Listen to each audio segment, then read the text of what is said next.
በእንግሊዝ ፕሪሚየር ሊግ ማንቸስተር ዩናይትድ ከክሪስታል ፓላስ ያደረጉትን ጨዋታ ዩናይትድ ከመመራት ተነስቶ ጨዋታውን አሸንፏል። ይህም በዚህ ውድድር ዓመት ከተመለከትናቸው ዩናይትድ በተለይም በሁለተኛው አጋማሽ ጨዋታውን ማኔጅ ያደረገበት መንገድ ካለፉት ስህተቶቹ ፍጹም የተማረ ቡድን ልንለው በሚያስችል ቁመና ላይ የተገኘበትን ምሽት አሳልፏል።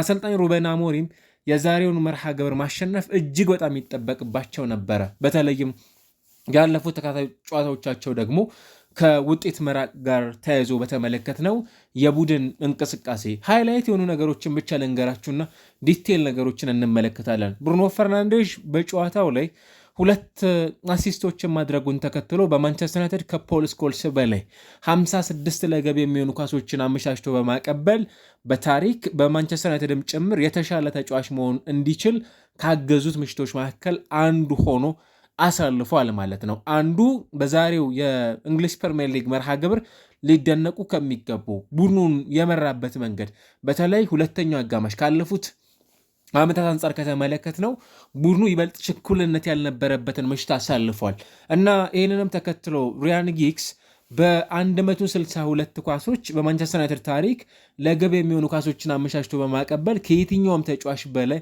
ቁጥር ያለው ተጫዋች ነው። ከዛ በዋይኒ ማርክ ክሮኒ 93 ኳሶችን አቀብሏል። ዴቪድ ቤካም 80 ኳሶች፣ ብሩኖ ፈርናንዴሽ 56 ኳሶችን በመያዝ የማንቸስተር ዩናይትድ የምንጊዜም ብዙ ኳሶችን በማቀበል አራተኛው ተጫዋች መሆን ችሏል።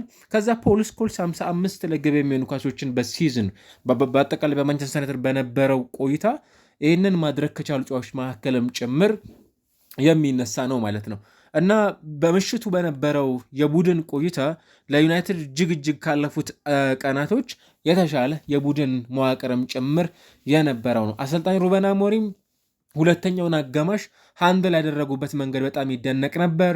ከዛ ሌላው ደግሞ ሜሰን ማውንት በጣም ማራኪ የሚባልን ጎል በጨዋታው ላይ አስቆጥሯል። ጆሹዋ ዚርክዚ ከ364 ቀናቶች በኋላ ጎል ያስቆጠረበት ምሽት ነበር። ሊዛንድሮ ማርቲኔዝ ኦልሞስት ከ9 ወራት ቆይታ በኋላ በዩናይትድ ለመጀመሪያ ጊዜ በዛሬው ጨዋታ ላይ ከተመለከትናቸው ተጫዋቾች መካከል አንዱ ሆኖ የተመለከትንበትን ምሽት አሳልፏል።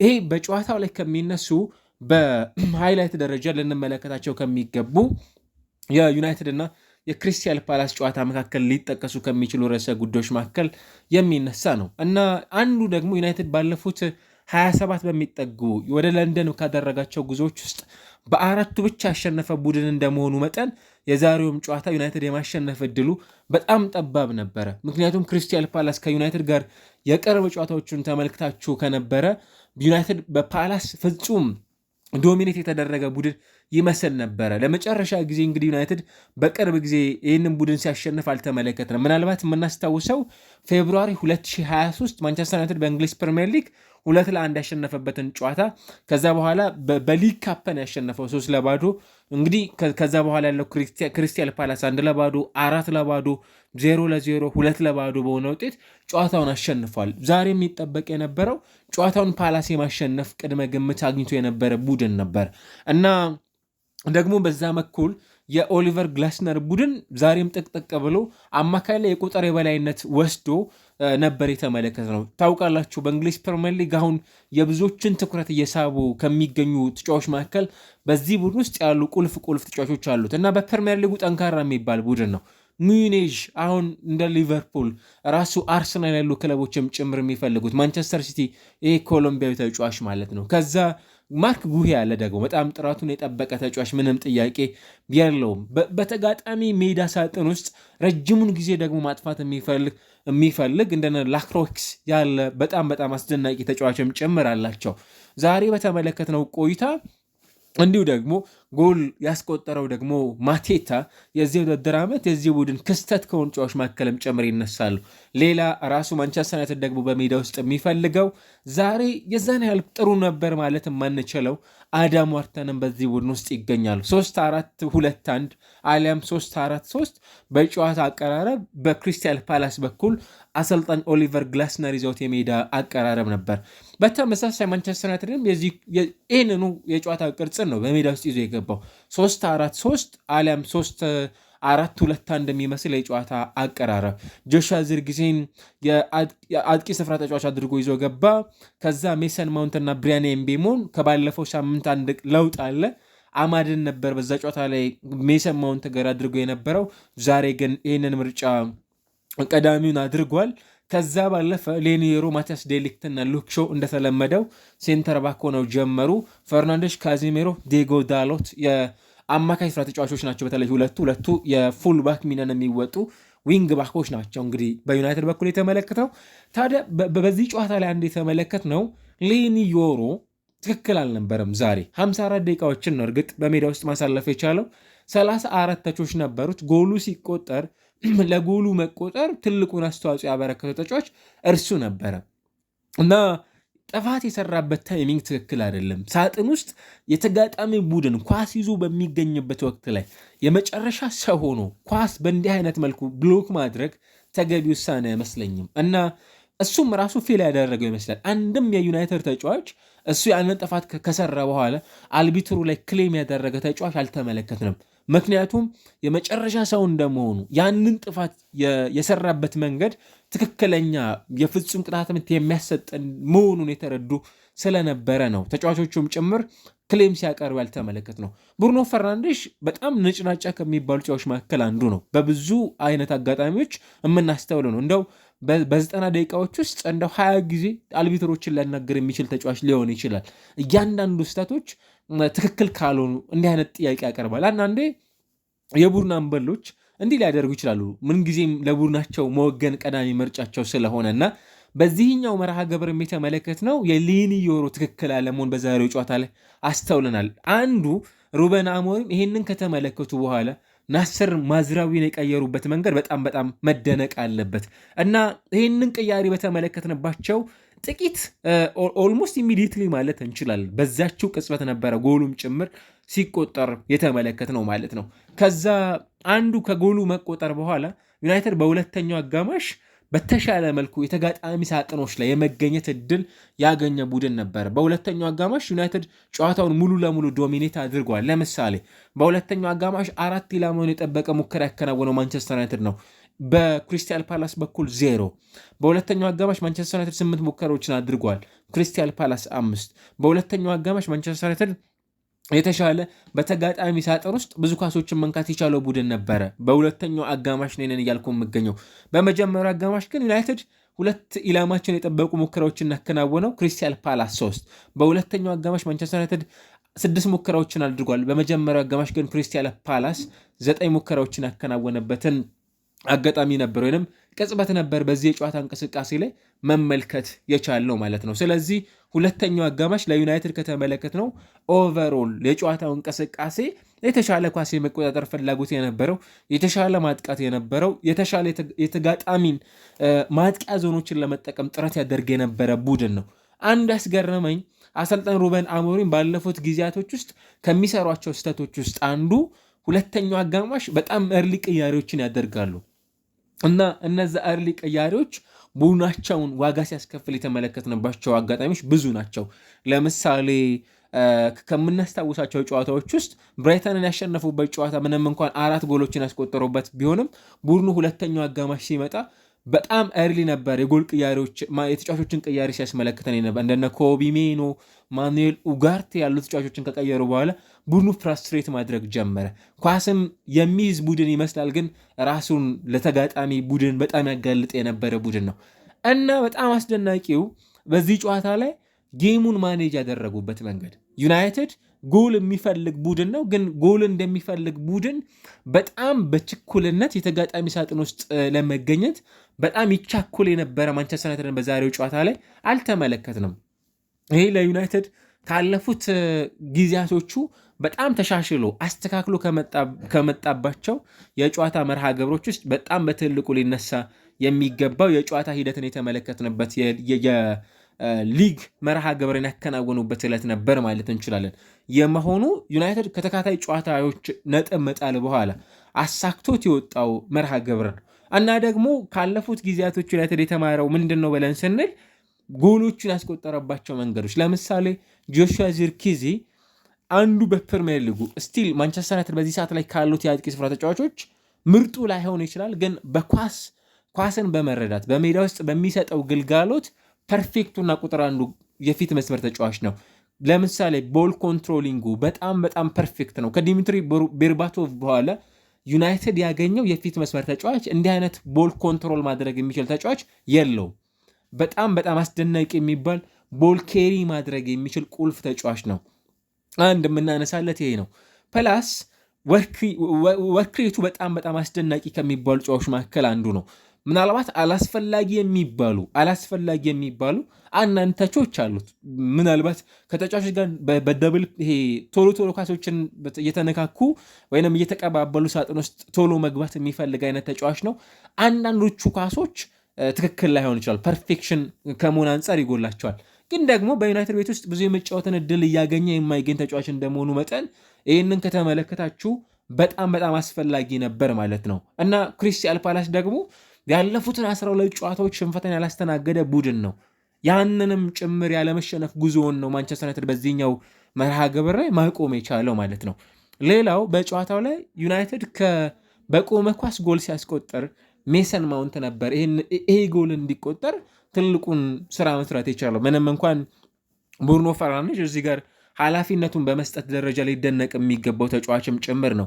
ለቡድን አጋሩ በጨዋታው ላይ ጎል እንዲያስቆጠር እድል የፈጠረበትን መንገድ ከተመለከታችሁ እንደ አንድ የቡድን አምበል እንዲህ አይነት ዲሳይሲቭ የሆኑ ውሳኔዎችን ከመወሰን አንጻር በተደጋጋሚ ከምንመለከታቸው የዩናይትድ ተጫዋቾች መካከል አንዱ በሆነው ብሩኖ ፈርናንዴዝ እንዲህ አይነት ምልከታዎችን ማየታችን ለቡድን አጋሩ ይበልጥ ኳሶችን መስጠቱ በጣም በጣም አስገራሚ ነበር ማለት ነው በዛሬው ጨዋታ ላይ ከተመለከት ነው እና ለሜሰን ማውንትም ደግሞ በዚህ ውድድር ዓመት አንዱ ከሚጠበቅበት ካሳለፍነው የውድድር ዓመት በኋላ የተሻለ ጊዜን የማሳለፍ እድል ያገኝባቸዋልም ጭምር ተብለው ከሚጠበቁ የጨዋታ መርሃ ግብሮችን የማሳለፊያ ጊዜ የሚያገኝበት ሲዝን ይሄ እንደሆነ ይታወቃል። በዛ ውስጥ የምንጠብቀው ደግሞ ቁልፍ የሆኑ ጎሎችን የማስቆጠር በጨዋታውም ላይ የተሻለ ጊዜን የማሳለፍ እድል ከሚያገኝባቸው አጋጣሚዎች ውስጥ ሩበን አሞሪም በማንቸስተር ዩናይትድ ከጣሏቸው ጨዋታዎች ነጥቦች አንጻር መነሻ ካደረግን በትንሹ ብቻ ሳይሆን ዛሬ ብዙሃኑን የማንቸስተር ዩናይትድ ደጋፊዎችን የካሱበት አጋጣሚ ልንለው እንችላለን። ጨዋታ ማኔጅመንታቸው በጣም ይደነቃል። አሁን ካለፉት 9 ጨዋታዎቻቸው 5ቱን አሸንፈው በሁለቱ አቻ ወጥተው በሁለቱ ጨዋታዎች ብቻ ሽንፈትን አስተናግዷል። ለምሳሌ እንደምታስታውሱ ትላልቅ የሚባሉ መርሃ ግብሮች ከቼልሲ ጋር 2-0 ያሸነፉበት፣ ከዛ በብሬንፎርድ ሽንፈት፣ ከዛ ሰንደርላንድን አሸነፉ፣ እንዲሁም ሊቨርፑልን፣ ብራይተንን እንዲሁ ደግሞ ተከታታይ ኖቲንጋም ፎረስት እና ቶተንሃም ስፐርስ ጋር የነበሩትን ጨዋታዎች ሽንፈትን የአቻ ውጤት የነበሩትና ብዙ የማንቸስተር ዩናይትድ ደጋፊዎች በጣም ቅር የተሰኙበት ምሽት የነበረው ከኤቨርተን ጋር የነበረው በጣም ዘለግ ላሉ ደቂቃዎች በ10 ተጫዋቾች ተጋጣሚዎቻቸውን የተጫወቱ በነዛ ጨዋታዎች እንዴት ቡድኑ ጨዋታውን ማኔጅ አድርጎ ተጋጣሚውን ማሸነፍ አልነበረበትም የሚሉ ጥያቄዎችም ጭምር የሚነሳበት የሊግ መርሃ ግብርን ያከናወኑበት ነበር እና ይሄኛው ጨዋታ ግን ብዙዎቹን የዩናይትድን ደጋፊዎች አሰልጣኙ ጨዋታውን ማኔጅ ለማድረግ የሄዱበት መንገድ በዛው ልክ ብዙ አድናቆትን ከተረፉላቸው አጋጣሚዎች መካከልም ጭምር የሚነሳ ነው። በአጠቃላይ የተመለከት ነው ማንቸስተር ዩናይትድ በጣም አስገራሚው ከተጋጣሚው አንጻር ዛሬ የነበሩት ኤክስጂዎች ኦቨሮል ከተመለከት ነው በጣም ጥቂት ነው። 1.25 ግን 2 ጎሎችን አስቆጥሯል እና በጨዋታው ላይ የምታስታውሱት የማቴታ ኳስ አንድ በአውሮፓ ቻምፒየንስ ሊግ የምናስታውሰው ኳስ አለ። በአትሌቲኮ ዲ ማድሪድ በኩል ጁሊያን አልቫሬዝ እግሩ ኳሱን ቀድሞ ነክቶት ስለነበረ ያ የተቆጠረው ኳስ ተሽሮበት እንደነበረ ያንኑ እንቅስቃሴን ነበር ዛሬም በዚህ ተጫዋች በኩል የተመለከትነው። ሁለተኛ ዳግም ኳሱ ተመታ፣ ነገር ግን ሁለተኛው ጎልም ደግሞ ተቆጠረ። በሁለቱም አጋጣሚዎች ግን የዩናይትዱ ግብ ጠባቂ ሴኔ ላመንስ ፍጹም ኳሶቹን ለማዳን በሚችልባቸው አይነት የጎል አቅጣጫዎች አልነበረም ሲወድቅ የተመለከትነው። ዩናይትድ የኳስ ቁጥጥር የተሻለ ነበር። 57 በመቶ የኳስ ቁጥጥሮችን በዚህኛው ጨዋታ ላይ አድርጓል ማለት ነው እና ብዙዎቹን ስታቲስቲክሶች ከተመለከታችሁ ለሩበን አሞሪም ከሆኑ ጊዜያቶች በኋላ ዘለግ ካሉ ጊዜያቶች በኋላ ክሬዲት እንዲሰጣቸውም ጭምር የሚያስችል የጨዋታ መርሃ ግብር ስለማከናወናቸውም ጭምር የሚጠቅስ ዕለት ነበርና በአንድ ሳምንት ውስጥ 2 አይነት መልክ ያለውን ዩናይትድን የተመለከትንበት የጨዋታ ሂደት የሚሉ ሀሳቦችም ጭምር እንዲነሳ ያደረገ ነው ማለት ነው። ጆሹዋ ዚርክዚ ከዲሴምበር 24 ወዲህ ባሉት ቆይታዎቹ 25 ሙከራ አከናውኖ አንድ ጎል ነው ማስቆጠር የቻለው። አንድ ጎል። በእርግጥ የተጫወተባቸው ጨዋታዎች ቅድምም እየጠቀስ ነው እንደምንገኘው በጣም ጥቂት የሚባል የዛን አይነት ጌም ታይም ጭምር ማግኘት ያልቻለ ተጫዋች ነበር ማለት ነው። አሁን ማንቸስተር ዩናይትድ በዚህ ውድድር ዓመት ሌላ ካሸነፋቸውና በጣም አስፈላጊ ከነበሩ የጨዋታ ሂደቶች ውስጥ በጣም ወሳኝ የሚባለውን ነው እንግዲህ ቀደም ሲል ካነሳናዎች ውስጥ ማሳካት የቻሉ ባለፉት 27 የለንደን ጉዞዎቹ በሰባቱ አቻ ወጥቶ በ16ቱ ጨዋታዎች ሽንፈትን አስተናግዷል።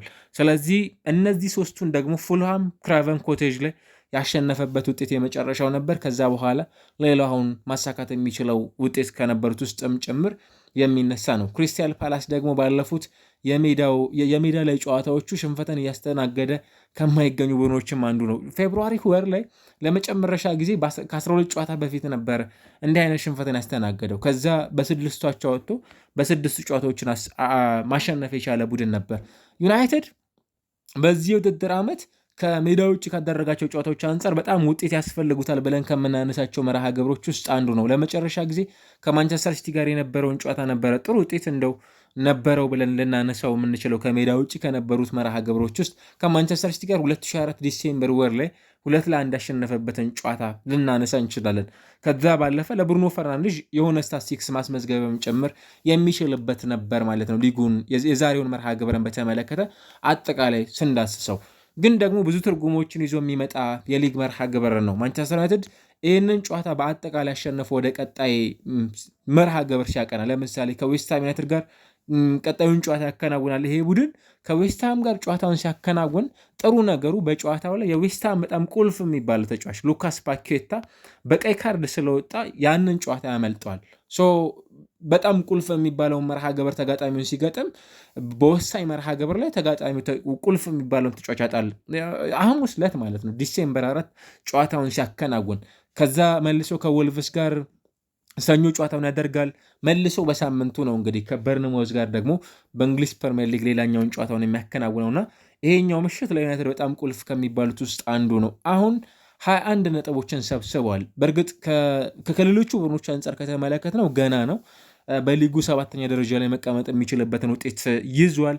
ምንም እንኳን ፍላክቹዌት የሚያደርጉ የደረጃ ሰንጠረዦች የምንመለከትበት እድል መኖር ቢችልም እና በብዙሃኑ ዘንድ ይሄኛው ጨዋታ በአንጻራዊነት በጣም ጥሩ የሚባል ነው። እንግዲህ የአፍሪካ ዋንጫ ቀጣይ የሚመጣ ጉዳይ ነው። ያኔ ደግሞ የዩናይትድ ማጥቃት እንዴት ባለ መልኩ አሰልጣኞች ሊያሻሽሉት ይችላሉ አሁን ካሉት አንጻር። በእርግጥ የሪሶርስ መጓደል በቡድኑ በኩል የተመለከተን ነው። ለምሳሌ ማቲያስ ኩኛ በጉዳት ምክንያት በዚህ ቡድን ውስጥ ሰርቭ እያደረገ የሚገኘው ተጫዋች አይደለም።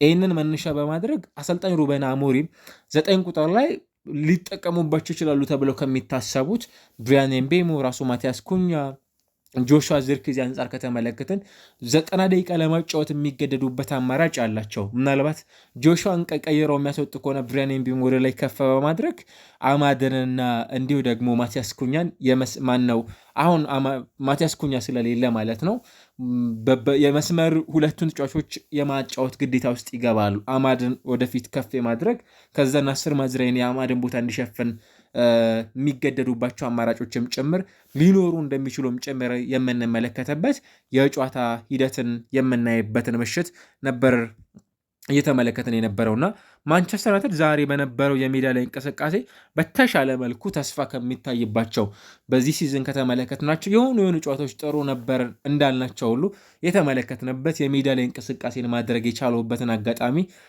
የተመለከትንበትን ጨዋታ ነበር። ቡድኑ እንደ ቡድን ዛሬ በሊጉ መርሃ ግብር ላይ አከናውኖ ሲወጣ የተመለከት ነው ማለት ነው። ብሩኖ ፈርናንዴዝ በጨዋታ ላይ በጣም አስደናቂ ነበር። በጣም አስደናቂ በሁሉም መስፈርቶች ከተመለከትን ይህ ተጫዋች በጣም ቁልፍ ሚናን ሲወጣ የነበረ ተጫዋች ነበር ዛሬ የተመለከት ነው። ምናልባት የጨዋታው ማን ኦፍ ዘ ማች የሚለው ስታቲስቲክስ በትክክልም የሚገባው ተጫዋች ነበረ። እኔ አንዳንዴ የአይነት ቁጥሮች ብቻ ተጫዋቾች ላይገባቸው ይችላሉ በሜዳ ውስጥ ለሚኖራቸው እንቅስቃሴም ጨመረና ብሩኖ ፈርናንዴዝ ዛሬ ሜዳ ላይ የነበረው ቡድኑን የመራበት ፐርፌክት ምሽት ነበር ማለት እንችላለን።